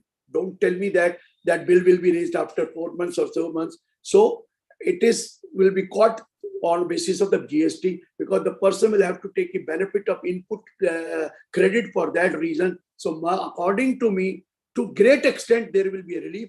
Government के साथ बातें करना तो अलग है sir. Government के तो मैंने कितना फायदा कराया है, अभी वो भी सुन लीजिए, मैं भूल गया. नरेंद्र जी सुनने वाला है. हमारे गवर्नमेंट के केस में पेमेंट जो आती है, वो जो बिल देते हैं वो टीडीएस नहीं काटते हैं, क्योंकि वहां सिंगल एंट्री सिस्टम है. They deduct TDS only at the time of payment. अरे मैंने माल अभी सप्लाई किया, मैंने सर्विसेज अभी रेंडर की, और मुझे आपको टैक्स देना पड़ेगा in the year in which I have shown that income, और वो टीडीएस काटते नहीं है. 2 साल के बाद टीडीएस काटा. मैंने उनको एक बिल दिया था कॉन्ट्रैक्ट का 2 करोड़ रुपए का, पेमेंट उन्हें 1.5 साल 2 साल बाद की. 4 लाख रुपए टीडीएस उन्होंने मेरा काट लिया eight the time after 1 year और 2 ईयर. और वो 2 करोड़ के ऊपर मैं टैक्स ऑलरेडी दे चुका हूं, क्योंकि वो टीडीएस नहीं कटा था, तो मुझे तो रिटर्न भरनी थी, मैंने टैक्स दे दिया. अब दिनेश जी, वो 4 लाख रुपया और 2 करोड़ की सेल मेरे 26 एस में आ गई. 26 एस में लिखा है revenue 2 crore, TDS deducted 4 lakh. अब वो पूछेंगे ये इनकम आपने क्यों नहीं दिखाई? अरे मैंने इनकम तो ऑलरेडी 2 साल पहले या 1 साल पहले दिखा दी. फिर वो पूछेंगे ये क्यों नहीं, ये क्रेडिट क्या है? हम तो क्रेडिट बैक डेट का देंगे नहीं, ये तो क्रेडिट इस साल को पेमेंट हुई है, तो क्रेडिट तो इस साल लो, और इस साल तो मैंने इनकम दी नहीं. इतने झगड़े होते थे, मैं आपको बताऊंगी. ये गवर्नमेंट में मेजर था. राजन जी क्या किया है, एक नया सेक्शन डालवाया है 155 सबसेक्शन 20. बहुत अच्छा सेक्शन है. अगर आपकी टीडीएस बाद में कटा है और आप उसको इनकम को ऑलरेडी ऑफर करके टैक्स दे चुके हैं, तो आप अप्लाई कर दीजिए under section 155 subsection 20 to the AO, stating that this is the money on which, this is the revenue on which TDS been deducted. I have already offered this money a tax in the past year or earlier year, and I am giving the proof of the same. नहीं तो पहले तो CPS CPC आपको कह देता था ये क्या है, आपने इनकम नहीं दिखाई 2 करोड़ की, ये नहीं किया. वो कर देंगे तो वो आपका अमेंडमेंट करके जितना टीडीएस है वो आपको रिफंड कर देगा. सर ये बहुत अच्छा हुआ है. गवर्नमेंट के केस में तो हमेशा ही झगड़े होते थे, क्योंकि लेकिन ऐसा नहीं है.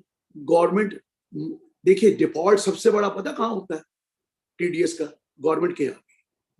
The biggest defaulter of TDS is the government, क्योंकि राजा को तो कोई कुछ कह नहीं सकता, सिर्फ प्रजा को ही मार खाना पड़ता है. राजा को कोई कुछ नहीं कह सकता. King is always great. लेकिन अब थोड़ा बहुत वो रियलाइज कर रहे हैं, and they have come out with a thing where everybody will be benefited if they give a deal with the government. At least कम से कम पैसा तो वापस आएगा और मेरे पीछे पड़ तो नहीं जाएंगे कि ये वाली इनकम क्यों नहीं। क्लियर है जी? चलिए आगे कुछ। Dinesh ji, please go ahead with your question. या गिरीश जी बहुत बढ़िया सर, आपको सुन के हर बार इतना बढ़िया लगता है, मजा आ जाता है। It's really wonderful. अभी मेरा क्वेश्चन सर रीट्स को लेके है, इन्वेस्टमेंट ट्रस्ट को। एक रियल एस्टेट वाले होते हैं, एक इंफ्रास्ट्रक्चर वाले हैं, उनमें रिटर्न ऑफ कैपिटल को क्यों टैक्स लगा दिया है?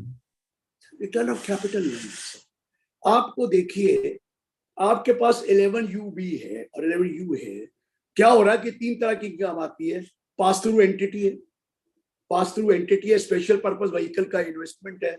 वो क्या हो रहा है कि you are neither the REIT or REIT is paying tax on that, nor the what you call investor is paying tax on that. अरे वो बीच में स्पेशल पर्पस व्हीकल है, आपको इंटरेस्ट और डिविडेंड तो टैक्स लग जाता है ना in the hands of the recipient. और जो रेंटल इनकम आती है वो REIT और REIT वो दे देता है REIT वाला। लेकिन ये जो डिफरेंस है ना, जो आप नोटिस कर रहे हैं, ये रीपेमेंट ऑफ डेट है, जिसमें कि वो उसको नहीं है, उसको एक प्रकार से अमाउंट दिया गया है जो टैक्सेबल इनकम, वो वाला only that part which is the taxable income, उस पर उन्होंने टैक्स लगा दिया कि ये गलती से है, nobody is paying tax on that. अगर आपका अमाउंट उतना ही है तो नहीं लगा रहे, डिफरेंस है। देखिए नरेंद्र जी, अभी बाई बैक का शेयर है ना 115QA, और बाई बैक में भी बहुत गड़बड़ हो रही है। आप बाई बैक किसी भी प्राइस पे कर लो, मार्केट वैल्यू पे करने की जरूरत नहीं है। और इसके लिए बहुत मैं लिस्टेड शेयर की बात नहीं कर रहा, अनलिस्टेड, और वहां पर भी कोई प्लानिंग हो रही है। गवर्नमेंट को सब पता है। मेरे को तो लग रहा था कि बाई बैक को शिफ्ट कर देंगे on the what you call the person जो दे रहा है, लेकिन अभी भी बाई बैक में टैक्स 20% प्लस वो लगता है, जबकि डिविडेंड मिलता है तो 30% प्लस सरचार्ज होता है। लेकिन वो रुक गया, हो सकता है कि उसको इंतजार कर रहे हैं फॉर ए डिफरेंट रीजन। लेकिन अभी तो बहुत इशू है सर, जो आप बच गए, आप बच गए।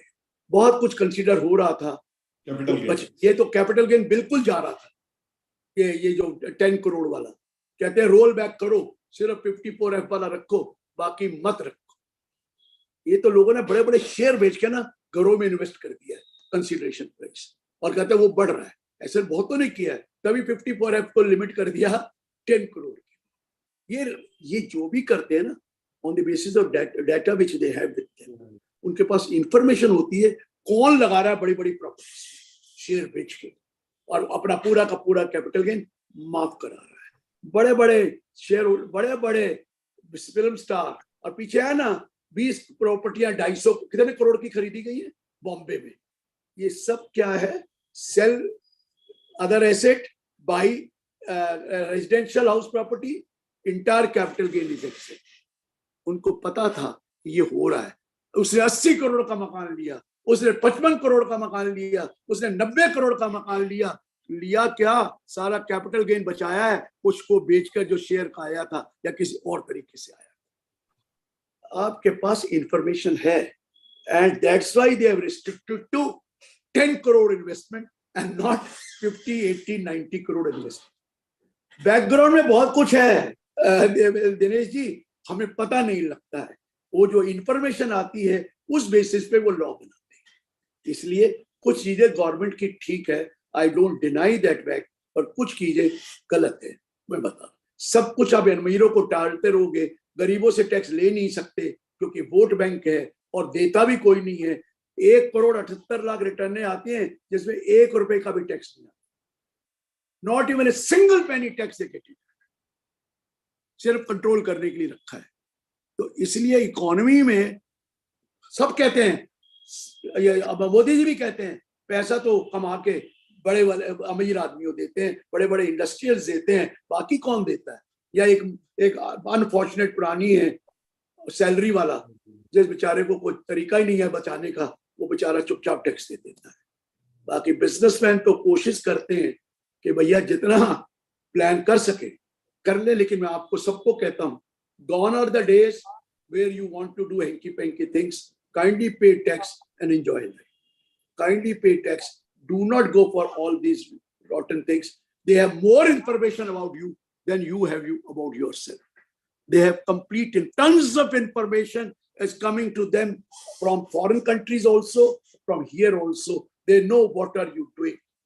They know what are you doing. You can't buy a LV purse now or cash because 2 lakh, more than 2. Rolex की घड़ियां बिकनी बंद हो गई, LV पर्स बिकने बंद हो गए. एम्पोरिया कहते हैं ये क्या हो गया है, क्योंकि कहां से खरीदें तो नंबर 2 की परचेज होती थी, अब तो नंबर 1 की करनी पड़ेगी. पहले 36% टैक्स देकर LV का 2.5-4 लाख का वो खरीदेंगे, 18 लाख की रोलेक्स की घड़ी खरीदेंगे, तो कैसे खरीदेंगे? समझ में आ रहा है? ये गाड़ी नहीं है जो लोन लेकर आप कर लेंगे, इंस्टॉलमेंट देते रहेंगे. ये रोलेक्स की घड़ी है और उसको खरीदने के लिए 18 लाख अगर चाहिए तो 36% या 40% का टैक्स देकर 18 लाख बड़ा चुकता है. समझ में आ रहा है जी दिनेश जी क्या हो रहा था पहले? और उनको सब पता है आप क्या है. और आप दुबई से भी नहीं ला सकते, वहां पर भी पासपोर्ट और डिटेल मांगते हैं if you have two by a Rolex watch और अदर थिंग्स. सो वक्त बदल चुका है, अपने आप को बदल दीजिए, नहीं तो मोदी जी वैसे भी बदल देंगे और ये सोचेंगे कि मोदी जी दोबारा नहीं आएंगे. इस मुगालते में भी मत रहना, आएंगे तो वही. मैं कोई बीजेपी का नहीं हूं, मैं फैक्ट ऑफ द लाइफ बता रहा हूं. मैं फैक्ट ऑफ द लाइफ बता रहा हूं what is happening this day. चलिए सर, और कोई Mr. Jay, you had raised your hand for the question. Do you have any question? No.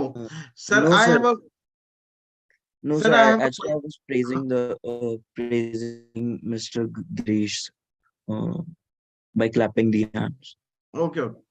Sir, I have a question. You mentioned about 44 AD and ADA because they have raised the limit to 3 crores. But there is one benefit for the SSC कि उसके ऊपर scrutiny की तलवार हट जाती है अगर if he goes for 44 AD and ADA. Sir मैं आपकी बात को मानता हूँ. राजन जी मुझे ऐसा बिजनेस बता दीजिए 3 करोड़ वाला जब नेट प्रॉफिट 6% आ जाता है. नेट प्रॉफिट की बात कर रहा हूं sir. these days it is very difficult to make 6% net profit after payment of all salary, this, that, input cost. आप नेट प्रॉफिट कमा सकते हैं 6%, वेरी रेयर. सर ये तो लॉ बना हुआ है 2 करोड़ वाला, वो ब्यूटी पार्लर, कोचिंग क्लासेस, कुकरी क्लासेस. हमारे यहाँ तो इतनी ब्यूटी नहीं है जितने ब्यूटी पार्लर खुल गए का मतलब लोग बोगस इनकम दिखाते हैं ब्यूटी पार्लर. वो वाले पॉइंट वालों को ठीक है, बाकी जेन्युइनली इतनी कमाई होती नहीं है जितनी आप सोच रहे हैं. कॉम्पिटिटिव वर्ल्ड है ये, कंपटीशन है. हर प्रोडक्ट में 6% नेट प्रॉफिट नहीं मिलता है. ठीक है. हर प्रोडक्ट में नहीं मिलता है, कुछ मिलता होगा. उतना ब्रांड वाला 3 करोड़ वाला रहेगा, 2 करोड़ रहेगा, उसका माल बिकता है तो वो 2 करोड़ की लिमिट में नहीं रहता है, वो तो ऊपर आ जाता है. 2 करोड़ की लिमिट में तो छोटे छोटे स्मॉल मैन्युफैक्चरर है, स्मॉल ट्रेडर है, उनको कितना मार्जिन ले लेगा वो 6% जाता. वो आपको अगर आप कहीं मॉल में भी बेच रहे हैं तो मॉल का किराया देखिए, खर्चे देखिए, क्या मार्जिन होता है. आपको लगता है बहुत मार्जिन है, आप खाना खाने जाते हैं और सोचते हैं यार ये 800 रुपए की दाल 1000 रुपए की दाल हो गई, ये तो घर बना तो 100 रुपए की नहीं बनती. लेकिन आपको नहीं पता उनके खर्चे कितने ओवरहेड्स हैं, कितना चीज आता है, कितनी सैलरियां हैं और कितने उसके किराए देते हैं. कुछ नहीं कमाई है रेस्टोरेंट्स में. आपको लगता है वो 1000 रुपए की हो गई यार, पहले तो 600 रुपए की थी, अब तो 1000 रुपए की हो गई. अरे हो कहाँ गई जी, उनकी मार्जिन इतने नहीं है, लॉसेस में चल रहे हैं. आप देखो हर तीसरे महीने रेस्टोरेंट बंद हो जाता है. नए रेस्टोरेंट में आप जाते हैं 6 महीने बाद जाओ तो रेस्टोरेंट ही नहीं. क्या हुआ? चला ही नहीं. ये कहना आसान है सर, कहना आसान है. It is not that easy to make profit unless you have a name. और नाम वाला, ब्रांड नेम वाला 2 और 3 करोड़ को नहीं देखता है, ब्रांड नेम वाला तो सब कुछ देखता है. बात को बात समझ गए सर? उनके मार्जिन है, छोटों के मार्जिन नहीं है इतने, मैं बता दूं. Thank you, Dr. Saab. It was a wonderful session, and I now pass over to President Saab for carry on the meeting. Thank you, Girisha, and it is always a delight to listen to you. I've been listening to you for last 40 years, 35, 37 years. For a formal vote of thanks, I request our General Secretary, our Rajan Gupta ji only, to have a formal vote of thanks. Thanks, President, for giving me this opportunity to present the vote of thanks. Respected speakers, College Principal Dr. Atri, Alumni Association members of Shaheed Bhagat Singh College and all participants. I'd like to begin by thanking our presenters, Shri Sameer Nadan, Ms. Devdar and Dr. Girisha Ahuja for taking the time out of their busy schedule to enlighten the audience with their knowledgeable discussion on economy and direct tax proposals. But last but not least, I would like to thank College Principal Dr. Atri, the teachers and everyone who has attended today's event. Your presence here is very important to us and we appreciate your support. I would like to express my gratitude once more to everyone who has made this event such a huge success. I thank everyone on behalf of the Shaheed Bhagat Singh Alumni Association for this meeting. Thank you. Thank you, everyone. Thank you, everyone. Thank you, sir. Thank you. Take care, sir. Stay healthy. Thank you. Thank you, Nikhil ji. Thank you, sir. Thank you, Nikhil ji. Thank you, Chaudhary ji. Thank you, sir. Thank you, Ji. Thank you, sir. Arinder ji. Thank you, sir. Thank you so much. Thank you, everyone. Thank you, sir. Thank you, Ritika.